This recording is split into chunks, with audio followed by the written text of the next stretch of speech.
What is up, people? I'm back for three little reviews on the three movies that I unbubbled sometime last week. I'll leave that link over here so you could watch me unbubble it. But I'm going to try to make these brief. One movie was alright, and the other two I enjoyed a lot. This first one, I kind of had high hopes for. I remember watching the trailer for it, and I was like, you know what? It seems very interesting, but it really didn't hold up. The ending was kind of weird. It's got Danielle Harris. She's from the Halloween movies. She was in the one Halloween movie when she was really young, and then they brought her back for the Rob Zombie remake.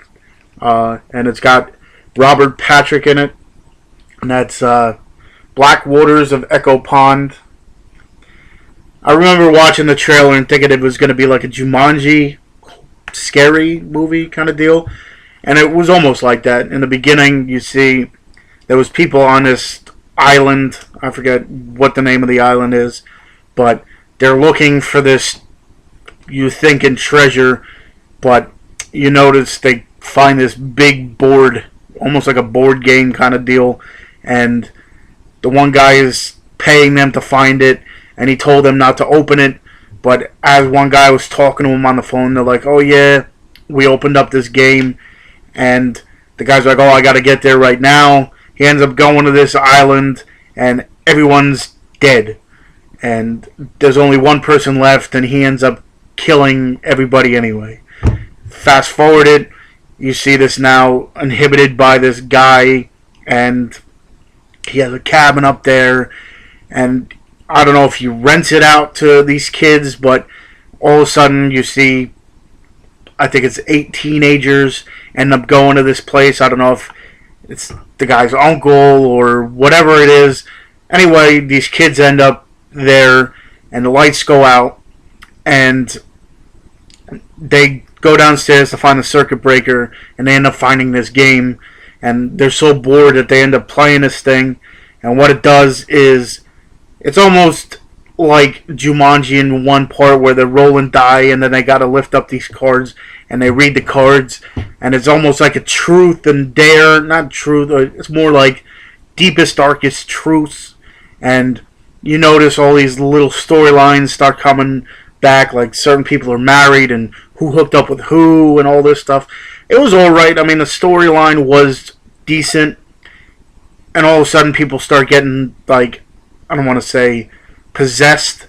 Maybe I could say possessed by whatever it is, this being, and they all start going crazy and killing each other. I mean, it was alright. And then the end just totally just took it to nowhere. Like, at one point, it's just down to a few people, and it's just down to this one guy at the end, and then he wakes up and it's back to the beginning. So the ending kind of just totally killed whatever it had going. It didn't really have much going for it, but it was alright. But the ending just totally threw me for a loop. It took me out of nowhere, and I don't know. I didn't like it as much as I thought I was going to. This one is the end to the series. This is another one with Danielle Harris in it. The second one had her in it, and that's the third installment of Hatchet III, and it starts where the second one left off, and it's her killing Victor Crowley. If no one knows who Victor Crowley is, if no one's seen it, the whole series, watch it. Go watch the first one and the second one and this one, because you do kind of have to watch it. It's a really underrated horror series. Scary movies. They got really cool killings. So anyway, to the third one, it's her killing Victor Crowley and her bringing his face or his scalp into this police station. She has a gun like on her shoulder, and they all take her down, and they think that she killed just some random person, and she's trying to tell them that Victor Crowley, it's him, I killed him. And she's telling them about the whole scene of where all these people are. So they put her in a jail cell, and it's all the cops and SWAT teams and all these medical people, and they go to where this whole scene happened, and they find all these dead people, and they finally find Victor Crowley. So then all of a sudden, Danielle Harris is in the jail cell, and this woman comes up to her and says, "You know what? I have a way to kill Victor Crowley." And she's like, "I already did. He's already dead." And she's like, "No, he's a ghost, so he'll keep on coming back to life." So they pan to another scene, and this guy's about to check him. He's in a body bag, and you see this body bag start filling back up. And all of a sudden, the guy dies. You see Victor Crowley back alive. And pretty much this movie has just as many deaths in it as the other two combined. So it's pretty cool. The death scene, I always liked them. They were very intuitive. I've never seen them. Usually when you see scary movies, you get the same kind of deaths, like decapitations or stabbings or whatever. This one has different ways of killing people. So anyway, they get her out of jail, and they're going to kill this monster, Victor Crowley, for good, and for whatever you want to call it, for good. And I don't want to give away how they do it, but there is a nice little cameo in here for those who like scary movies. You'll know who it is. And I just think it's a fitting end to this series. It was a good way to end it. The plot line for it was pretty cool. So I'd say watch that too. And this final one is American Mary. It's got Catherine Isabel in it. Like I said in the other video, she's from the Ginger Snap series, which is another kind of not underground, but not well-known series of movies. There's 3 of those.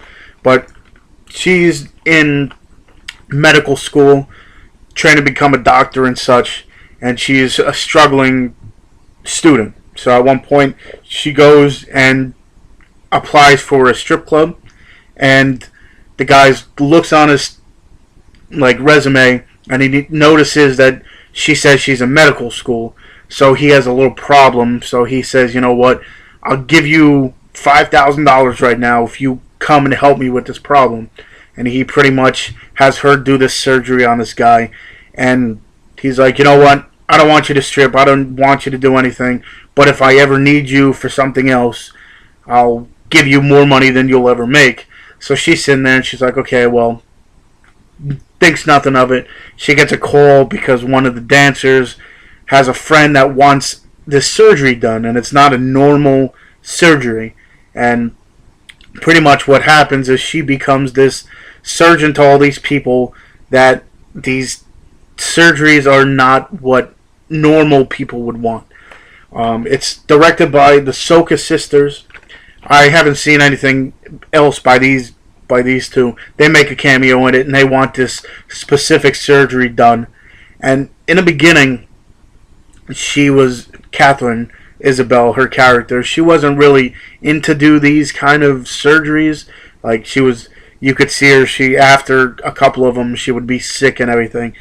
But at one point, I'm going to give a little bit away, but it's not really giving it away because it's more towards the beginning of the movie. One of her professors invites her to this party, and she ends up getting drugged and raped.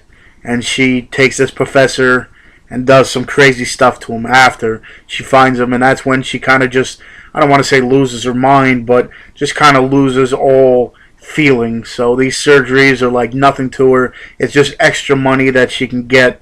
So it's a very different story. It's got gory parts in it, but it's not very gory, and it's not really a scary movie. It's just very like mind, like it screws with your mind a little bit. It's a very interesting story.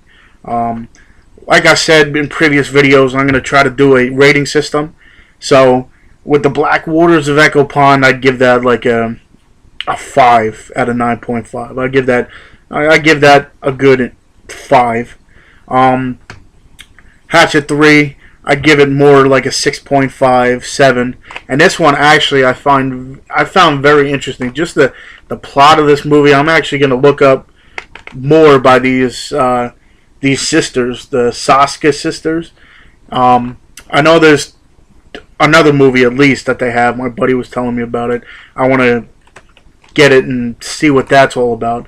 But this one I give a 7.5 to 8 because, like I said, the storyline is very interesting, and it's just like crazy some of these surgeries that she ends up performing. But those are my reviews. If you feel like it, watch it. Watch one of those movies at least. I'm gonna try to say in every video. Check out my pages that I'm gonna have down below. My fan page, not fan page, my group page, and my Twitter. Keep on liking or commenting. Send me personal messages of movies you want me to review. And sooner or later, as you can see, or if you've seen my channel, my collection has grown, and just the way I have it in different shelves has changed. So sooner or later I'm going to do an overview of my collection and an overview of my Blu-rays, because when I first started this whole thing I never had Blu-rays. So stay tuned. I'll be doing more videos. Hopefully you like it. Give me likes, comment, and I'll see you later.